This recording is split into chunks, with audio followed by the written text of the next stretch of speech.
Starttaki yerini aldı. Atlar startı kenarına girdi. Start verildi ve Galata Kulesi koşusu başladı. İçeriden gelen 7 numaralı Maydirsan liderliği aldı. 2,5 boy kadar gerisinde. İkinciliğe F1 numaralı Don Destello girdi. Onun 2 boy kadar gerisinde orta kulvarda 5 numaralı Fosforos. 2 boy geride 2 numaralı El Ganador. Onun 2 boy gerisinde iç kulvarda 8 numaralı My Secret. 2,5 boy kadar geride orta kulvarda 4 numaralı Mitojenik. Daha sonra orta kulvarda 9 numaralı Ada Karası bariyere yakın. 3 numaralı Kalimdor sırasıyla 1000 metre start yeri geçiliyor. Koşunun lideri iç kulvardaki 7 numaralı My Dearsan fark yine 2 boy kadar. Orta kulvarda 12.likte 1 numaralı Don Destello takip ediyor.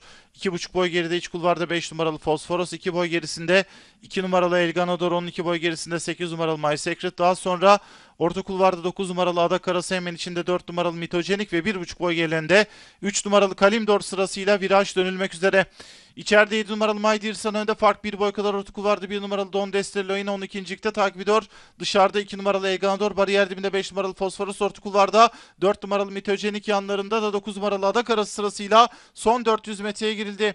İç kulvara yakın 7 numaralı My Dearsan önde, farkı tekrar 2,5 boya kadar çıkardı. Dışarıdan gelen 8 numaralı My Secret ikinciliğe girdi, aradık farkı azaltmaya şu yanından. El Ganador'un içeriden Mitojenik'in de atakları var. Son 200 metreye girildi, fark 4 boy kadar içeride. 7 numaralı My Dearsan önde, dışarıdan 8 numaralı My Secret atak yapıyor. İçeride 7 numaralı My Dearsan önde, fark 3 boy kadar. 8 numaralı My Secret ikincilikte, 7 numaralı My Dearsan koşuyu kazanıyor.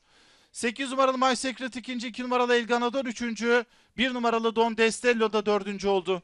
6. koşu olan Galata Kulesi koşusunu 7 numaralı My Dearsan Halis Karataş'la kazandı.